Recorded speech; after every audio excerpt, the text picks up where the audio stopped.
Hello, welcome to Football Discussion Daily. My name is Joe, here with the co-host CGO.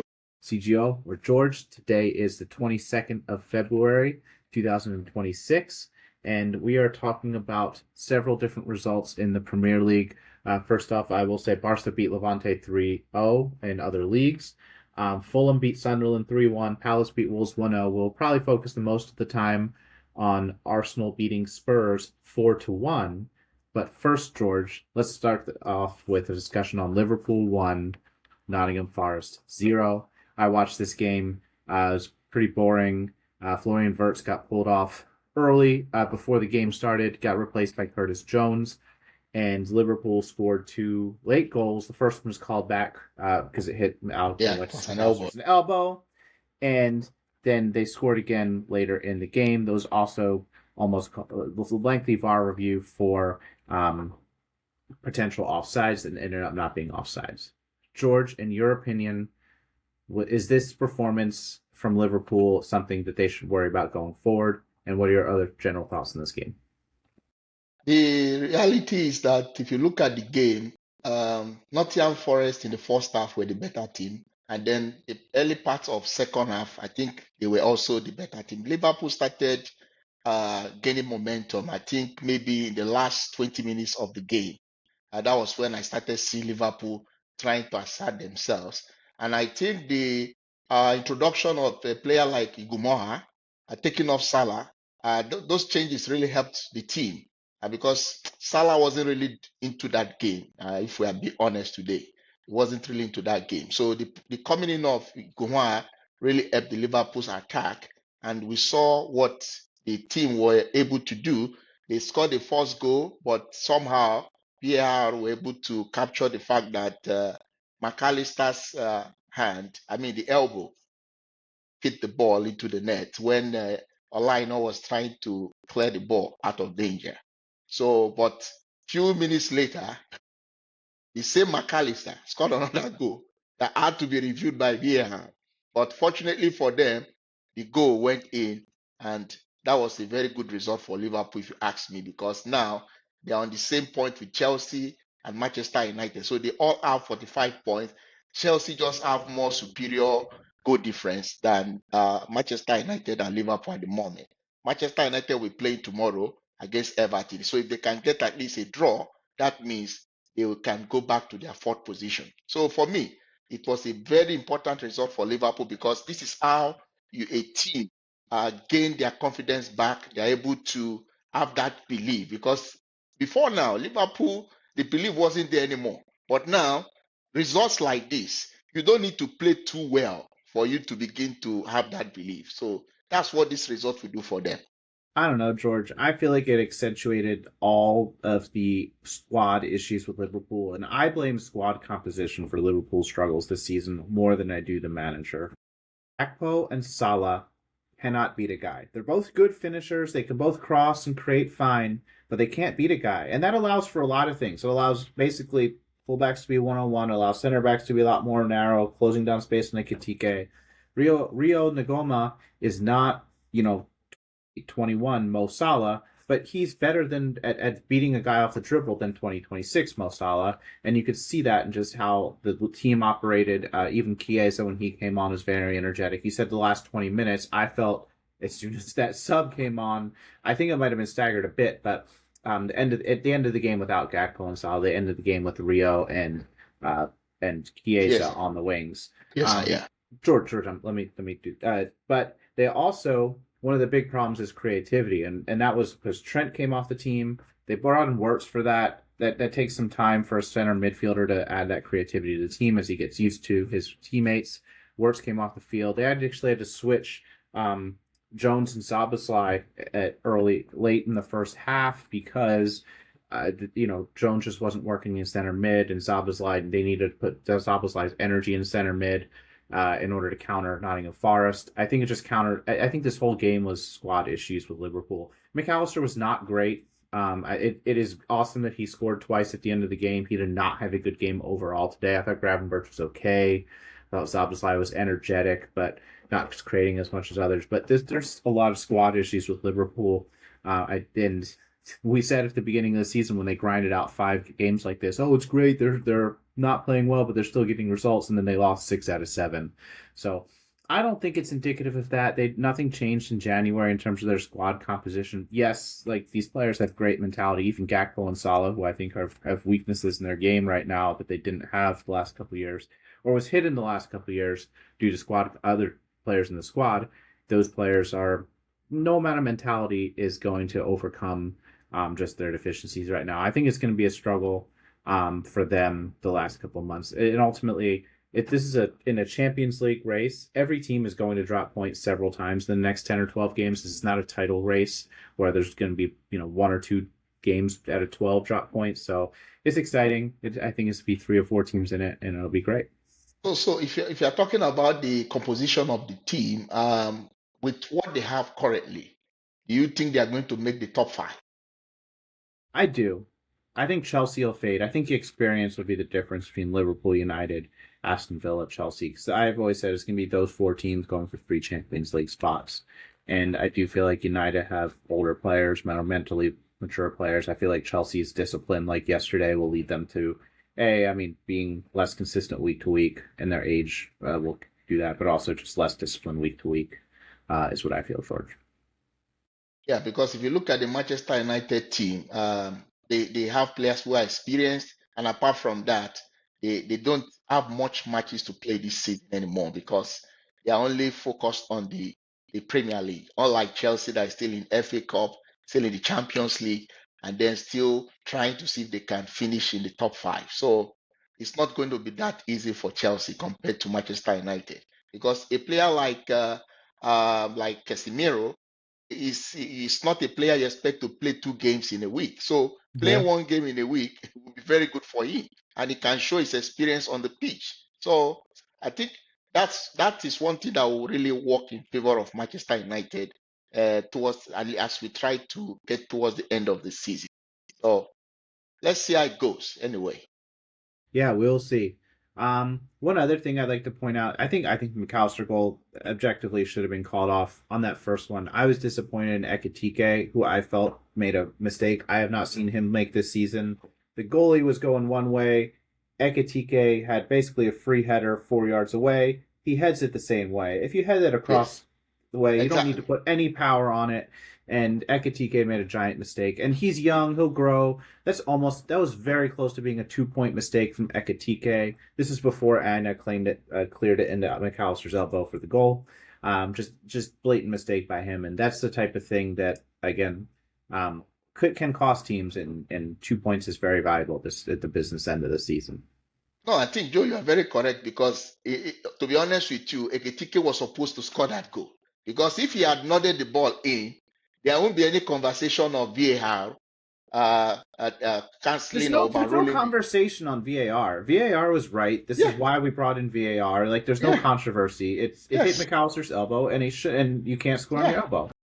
So if he has converted his chance, nobody will be talking about that. So that's one of the things you get from young players, and that's why we are talking about Chelsea. When you have too much young players in your team, that inconsistency will always be there, All right. especially when you need it more. So that's it. Speaking of controversy, there was some in the Arsenal 4, Spurs 1. And just to recap, Arsenal scored early with Eze. Spurs equalized pretty clean after on a very rare mistake from Declan Rice. And then Arsenal scored one more, and then Spurs scored, and it was called back. And George, let's talk about this controversy after I summarize the match. And then Arsenal scored. So it was 2-1, 2-2, and then called back to 2-1, and then Arsenal scored 2 more to make it 4-1, as they scored 2. So on aggregate, Arsenal wins North London Derby 8-2. I'm sure our scoreline Arsenal fans, I'm sure, are familiar with. George, first question over to you. The Kolo Muani second goal for Tottenham. Do you feel like that was a good call? For me, some referees will they would say that is a goal because the push was not. It was just a slight push. It was not really that kind of a push with heavy force. So I know of referees that I've seen such incidents where referee gave it as a goal. So sometimes some referees will overrule that because we've seen that happen when Chelsea played Aston Villa. I think there was a time Chelsea played against Aston Villa, I think during the time of Pochettino, and then there was a kind of a little slight touch when Badiashile or so kicked the ball, and then the guy called the Sassi scored the goal. The referee overruled the goal. It was a slight touch. So some referees will accept it, some referees will tell you no. So it's something that it depends on the referee who is officiating, or maybe let's say the VAR. By So the it can go letter either of the way. law, like any touch, any push is a foul, and but by the actual rules of the game, the ref has discretion to say this much is a foul and this much isn't, and he, as long as he's consistent, that's okay. I felt this was a wildly bad call based on the consistency in the game. Players do that type of touch all the time. They go down all the time. If that was a penalty, everybody would have been on the other side, and a Arsenal player had dived based on that much contact for a penalty, and he had gotten a yellow for diving or embellishment, nobody would have complained. That would have been very legitimate. Gabriel, though, in my opinion, felt some hand on his back, realized he was beaten defensively, and dove. And this is why players defensively do that, and the ref rewarded him. In my opinion, this bad defense by Gabriel, and he got a cop out and was rewarded. I will say that I don't feel like that mentality is helpful for Arsenal. I feel like a good, healthy mentality would be to be disappointed at yourself to get beaten and then go and destroy them going forward. Of course, Arsenal did score 7 more goals. George, I don't know what I'm going to say. Some other takeaways from this match. Number one, I think the rest of the season is going to show Thomas Frank is not at fault for our Tottenham's failures. I think they are absolutely in a relegation battle. Do you feel like Tottenham is in a relegation battle? Do you feel like there's any risk of that? With today's results, it's as good as saying they're in a relegation battle. That's the truth. Because a team that hasn't won any game in 2026, that's a very terrible, it's a terrible the result for that team. So it shows that team is likely to be relegated if they don't take urgent steps to make that correction. The coach, this is his first test, and unfortunately for him, he was playing against the team at the top of the table. So I wouldn't like to use today's game to judge Igor Tudor on what he'll be able to do Don't think you with can the take Tottenham team. I don't think you can take the results as like the result as every game is going to be 4-1 for Igor Tudor going forward.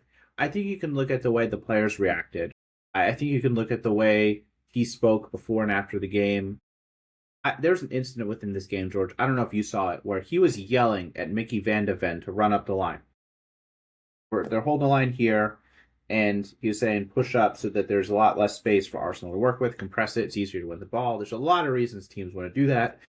With good coaches, and Mickey Van de Ven was refusing. He was saying, just like Kepa did with Sarri a couple years ago, just Yeah. refusing to listen to the manager in front of 100,000 people in one of the most beautiful stadiums in England. That's the type of thing that I feel like no manager can come in and solve for. If your captain is literally saying, "I'm not going to listen to you. I'm going to go about mine," and Thomas Frank obviously had problems within the squad. He kept it smartly. He kept it internally. But Igor Tudor is going to struggle with that. Whoever they bring in this summer is going to struggle with that. If Van de Ven stays, if they actually, assuming Spurs stay up, they still have quite a little bit of a cushion, 4 points, which is quite a bit at the bottom of the table. They're going to need to win at least 1 or 2 games between now and the end of the season.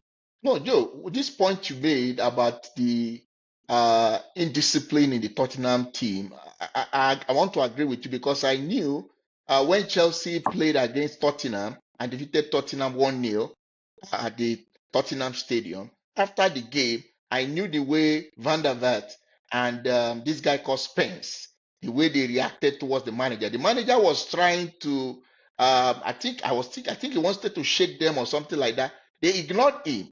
The attitude wasn't that nice. It doesn't show that these players have respect for the coach.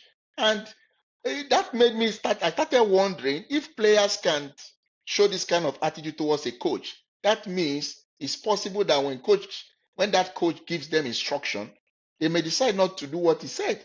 They might do it their own way. So, and this can, what you said now can corroborate what has happened to Thomas Frank. So, Tottenham has to really do something about the way their players, the relationship they have with coaches. If not, regardless of who comes in, they will keep having the same problem. And I know the likes of Jose Mourinho complained about the way things are being done at Tottenham.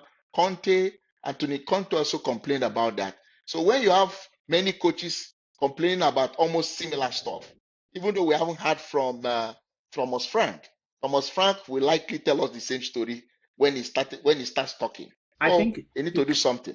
I think because Harry Kane was such a coach's player that listened to coaches and didn't have a problem with his ego, he set the tone for that entire team for many years. And there's no leader in that squad right now doing that. And I talked about this with Chelsea, and I do feel like Tottenham's problems are basically the same as Chelsea, just with lower quality players. But there's no leader within that squad right now. Maybe James Maddison is, but he's been hurt for so long it's hard to tell. I've always been impressed by him, his character, and his effort. Let me talk about a couple other things about this game, George. Number one, I saw one of the saves of the season from David Raya. At the ball, it's kind of deflected. David Raya is going back to the line. He jumps back, palms it off the Yeah, line. that was the ball from Richarlison. From the middle of the net, he throws it across, basically out of the net, off the goal line. It was very impressive.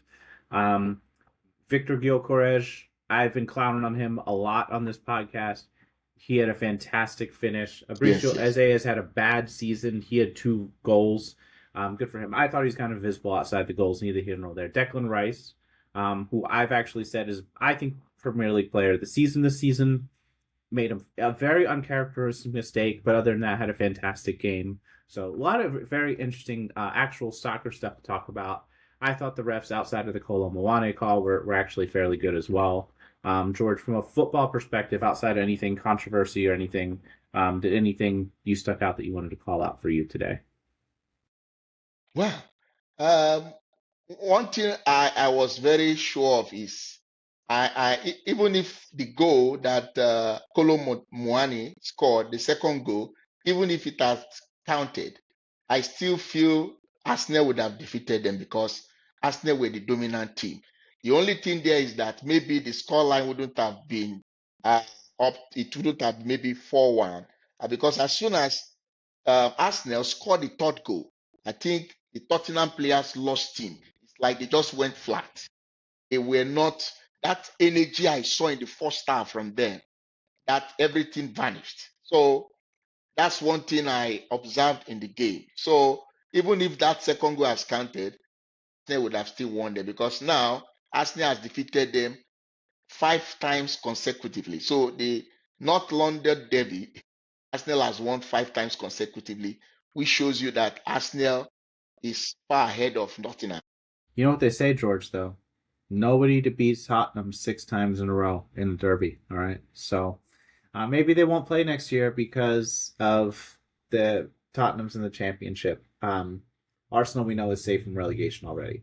All right, let me close out with a couple of questions. Number one, do you feel like there's any chance Tottenham goes down? They're one of the big clubs outside of Villa and Newcastle. I think they'd be right up there with one of the biggest clubs to go down in Premier League if that were to happen. Should Kolo Muane's goal have been given today? What are your thoughts? And should Liverpool be concerned with today's performance, or is today a positive for them? Did they grit out a result despite not the best performance? Let us know your thoughts. We'd love to hear from you. Thanks.